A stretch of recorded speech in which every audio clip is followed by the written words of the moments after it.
Let's go. Greetings, everybody. This is Donna Reed. I traveled in Up With People Cast A 1976. I am doing this recording today in the Cactus Lounge, aka Thanksgiving Living Room today with my friend Yaminha Hebrank. Yaminha, welcome. Welcome. Thank you. So tell me, what was your name when you traveled with the cast? Yaminha Turner. Turner. Okay. And I should know this, but I don't. When did you travel? It's okay. I barely know. It was C92. C92. Okay. Yeah, and I went to staff in 95. That's right. Okay. So when you came back and you did staff, what did you do when you came back as staff? I was an admissions recruiter, and then I did admissions with a couple casts. Okay. So you traveled with the cast and then interviewed people on is that what you mean? Okay. Okay. When you were admissions recruiter, what did that mean? What did you do? So you know how the marketing teams went in advance? Mm-hmm. So we went with them and we did the recruitment of members to get ready so that they can interview. Well, they could interview before the show, or they can interview when the cast got there and interview. So if you were at a high school or college or something like, so we did all kinds of presentations at educational institutions primarily, but wherever we could find young people who we thought might be a good fit for Up With People.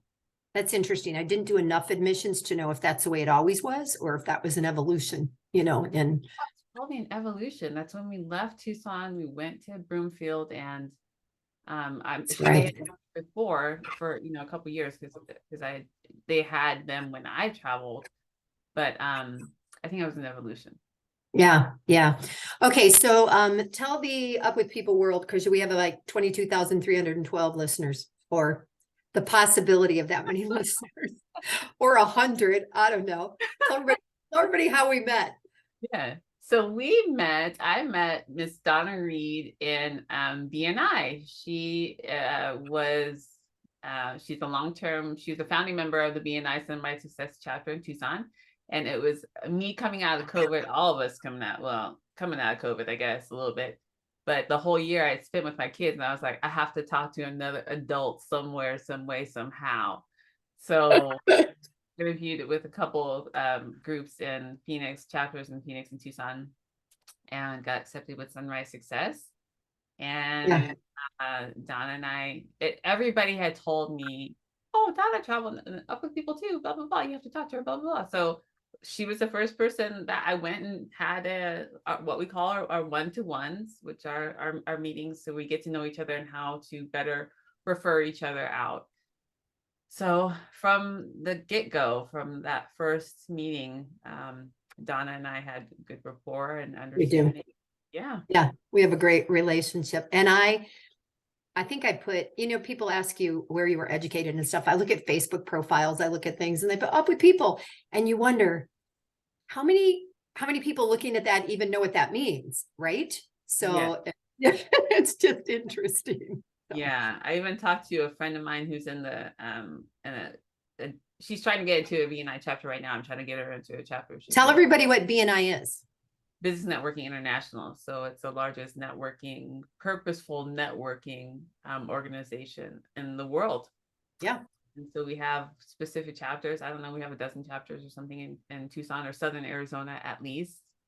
And I was just telling her name is Wendy. I was just telling her today about Up With People. And I asked people, do you know what Up With People is? And when people are like, oh, no. Even though they're not from Arizona, but she's been in Arizona for a long time. Right. Sometimes it surprises me, and sometimes I like, of course you wouldn't know. Yeah. But we never know who actually is aware of. Who actually traveled. The other thing that I find living in Tucson is that there's people, especially close to Mexico, who know some of the songs, like they know God's Kid, or their mom knew it, or their grandma knew it. Yes. But they have no idea where it came from. They never heard of the organization. So, and you're a generation behind me. So during my generation, everybody was in Tucson. In fact, I just heard that after the last reunion in Phoenix, that there were people who were disappointed they didn't get to come to Tucson because this was where they staged. All the years we've had reunions in Tucson, people talk about how hard it is to get to. So Yeah. you know, but I think they're going to play around with maybe being able to come to Tucson next year, even though the reunion's up in Phoenix. So, you know, I want to talk about that reunion a little bit too, just because of yours and my relationship. It was your 25th reunion. Is that right? 92. So We have to do the math. No, 30. 30th. Yeah. We should be able to do that math, shouldn't we? Uh, We should. So, but you had not been to any reunions, is that right? Or I went to the 5th or the 10th. That was in Boston, Mass. And okay. I went to one, not like at the whole event, but I had gone to like a dinner or something with the Belks at one point. We had an event at someone's house, and the Belks were there. So that was years ago. That was when I actually lived in Tucson originally. Okay. Yeah. Okay. So, to back up, where did you see a show the first time? Where were you? So I grew up in Sierra Vista, which is a little town southeast of here, and you don't get performances and companies to come, play for you. So Up With People was like that group. So I danced back then, and so I knew that it was something that I was going to do. My parents were like, "You're going to go to college," and I was like, "Okay." So that's really what I went to do. But my sophomore year is the year that I said I really want to go to Up With People. So we were That's neat. that happened. Yeah. So That's neat. That's neat. And how much was tuition when you traveled? Do you remember? Gosh, I think it was like 13,800 or something. 13. Okay. So from 76, when it was like 3,900 to 92, 13, and then the next thing you know, when my son traveled, it was like 17,000 a semester. So, Yeah. that is another thing that they're working on. They're working on in the evolution of the program to be able to accommodate maybe a shorter time frame and more students and less money as they look to the future of what Up With People will be. The shorter time frame, is that as effective and beneficial? And I don't think we know the answer to that. I know that did you ever go to just summer camp someplace? Did you ever? You know what? We didn't do that. So I still have friends that I met at Girl Scout camp. And that's like a week or two. Now they're not the same as Up With People relationships, to be fair, but I have learned from some of those parents whose kids have gone to camp Up With People or Up With People Junior that because of modern technology, they're in touch with each other. They're 13 and 15 and 18-year-olds who are using phones and devices and, to be in touch. So maybe, I don't know. I think it's a learning, about what it'll be. So did you have a name for your show? Was there a name for your show? Oh, it was the best show, Rhythm of the World. Of course it was. Rhythm of the World. Rhythm of the World. Could this be the okay, so tell me a song or two from that show that you really like. That one for sure. Coming Home always makes me cry. Even when I performed it, that was like the hardest. That was the closing song. Yeah. And then there, like the 70s medley, that whole thing was so you were doing a medley of the past about my generation. I always find that so funny. We were doing the 30s, 40s, and 50s, and then they're like, we're gonna do the 70s. So yeah, we did the 70s medley, and that's so funny. So okay, so back to the reunion. So you and I each went up just for one day to the reunion, and neither one of us were positive we were going to go. Right. Neither one of us were positive we were going to stay for the show. Yeah. We both ended up staying for the show. Did you end up being in your show? I did not. I've never wanted to perform again, like enough with people. I don't know. It just wasn't. It's not something that I do. I think I look ridiculous at this age, and I'm just like. You think you look ridiculous. I was up on stage. I was like, no, You guys did so good. I can't believe that people know the lyrics still to stuff. I know we well, had to rehearse and everything like that, but still. Yeah. we can fake some of that. So did your cast or your what do you call it? Era? Did they do Coming Home as the closing Yes, song? yes, Did you cry? yes. Yeah. It's such a great song. It really is. I don't know about you, but there'll be something happen in our world and the lyrics of a song from Up With People just pop in my head, that however many years later, 5, 10, 20, 40, are still there. Yeah. So tell the world what you do now for a living. So what I do now is I help homeowners transition from fossil fuel energy to clean energy, and we use solar panels to do that. And so that's what my focus is. It's helping to create a clean environment, a clean legacy, basic human rights of clean air, clean water for not just Americans, but for the world and so many other people who will never be able to affect change. But being an American, we are able to do that. So just helping people, educating people, that's one of our biggest roles, is just giving people the correct information. Yeah. So for those of you that are listening to this morning, Yaminha was actually the speaker at our meeting. And I've been talking to her about doing this interview, and we felt like we had to do it when her teenagers were at school. So that's why it worked out today, during the day.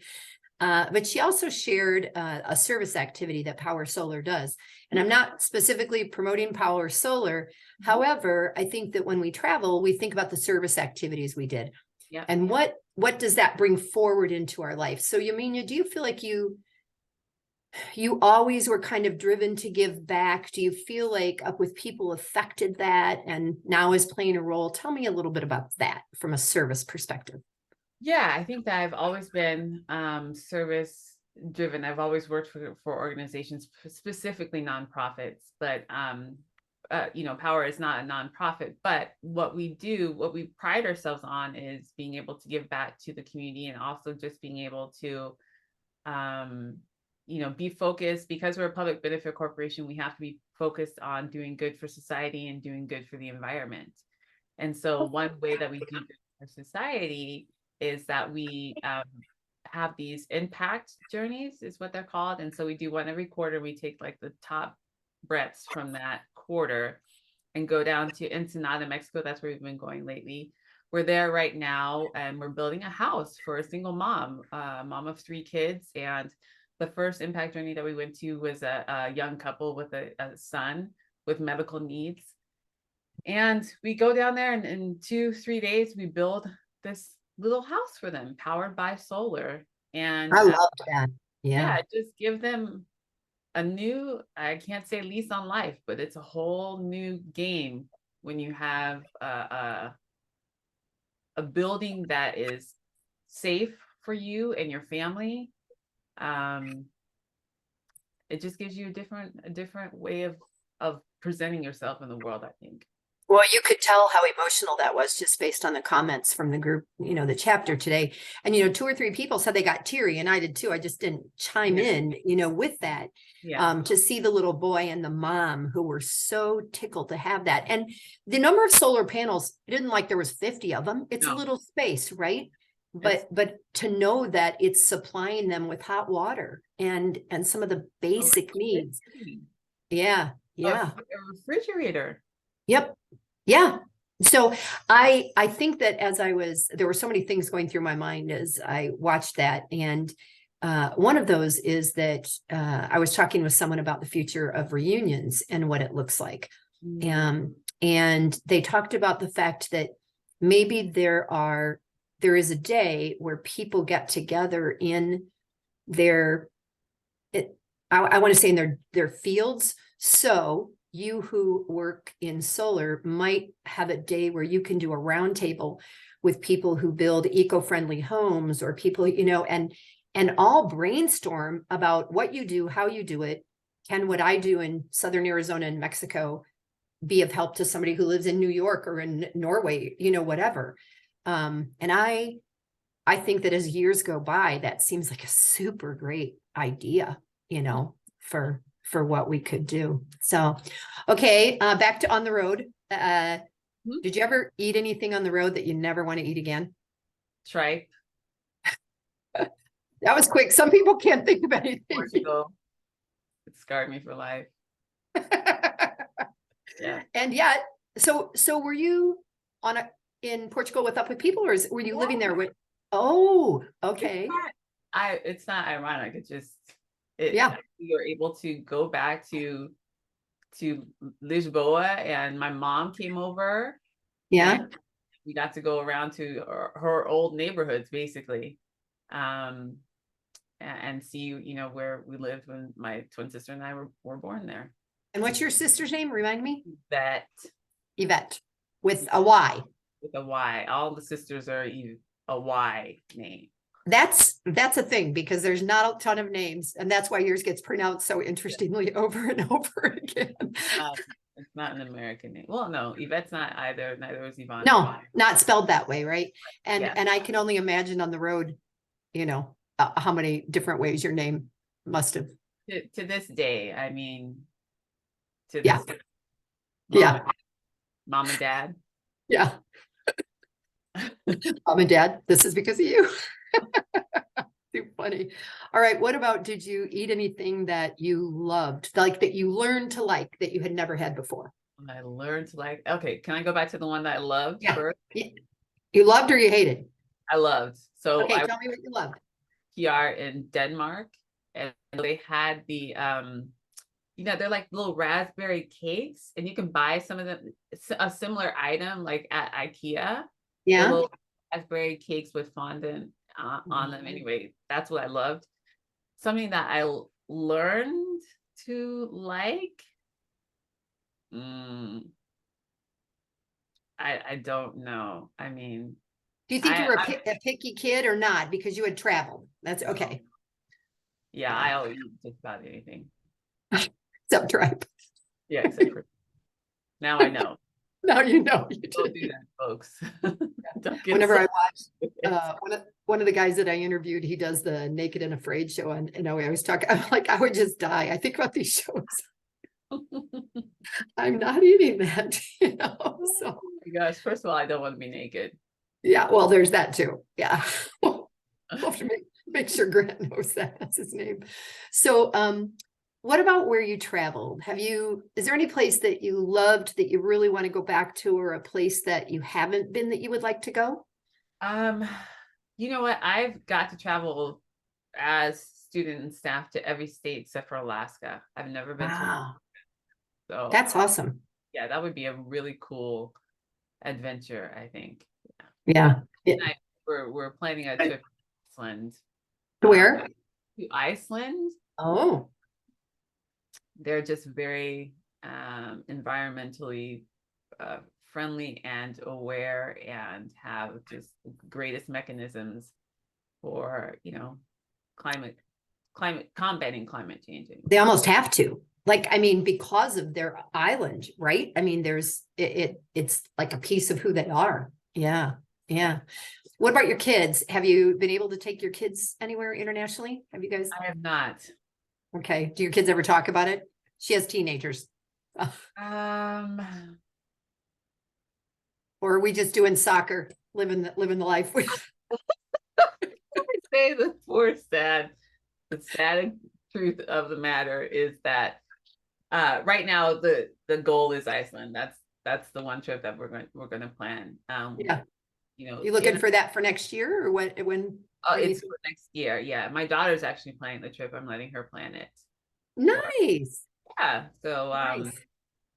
Sure. I spent 24 hours there, Yaminha. Like on the way to Paris, there was this like thing where you could go to Iceland. So just long enough to go in the Blue Lagoon and see, you know, Reykjavik or whatever. So that'll be a great experience for you. Yeah. So no, nothing internationally yet. I mean, we've traveled a good amount, you know, as they've grown up in the States, but yeah. Yeah. After your experience at Reunion this year, Have you stayed in touch or reconnected with any of your cast members that you hadn't been in touch with? So our cast created a WhatsApp group. And so every day people are posting in the WhatsApp group. But my cast, this is kind of funny. My cast stayed at that reunion a day or two afterwards. And one of my friends, Kathy Viapiano, you know her. Yeah. She texted me and was like, hey, your cast found like there was this place where there were a couple couches, long couches, and kind of this really cozy area that our cast kind of commandeered. Yeah. And she's like, they're still here and they're in their spot. Was she telling you to drive back up or what? No, she's just like, they have such good camaraderie. It's just like they have such this. I don't know what it was specifically about our cast, but they really like each other. Did you feel walking back into it after having not been to one for at least 20 years? Did you expect that, or was that a surprise for you? I was just happy to be there. Was it a surprise? Probably not so much, because I know that and looking at Facebook and social media, I know that people are connected from the group. But to know, I mean, we have like all kinds of mini reunions all over the place, internationally and stateside. So people are always in this, circle of being in contact and keeping each other's lives. It's really a very interesting phenomenon. To me, it's unlike, it is unlike anything else. One of the interviews that I did recently was with a man named John Fidinich, and he's back east, and his cast had just had 60 people. But what he said to me is, it doesn't matter if it's 3 or 4. I had lunch yesterday with 3 alumni really quickly over at Choice Greens at River and Campbell. And it was spontaneous because somebody was in town, and 2 people who live here that I never see, Yaminha. And yet you're like, it's like old home week, So I think that the reunion, which, we think of the big thing, can also just be the 2s, the 3, the 4s. Yeah. So, and staying together. Yeah. So, as we wrap this up, tell me right now, let's just say your daughter's what? Is she 14, 15? 15. Okay. So if she came to you and said, Up With People exists in the future, and I want to do this, or I could go couch surfing, or I could just go be a study abroad.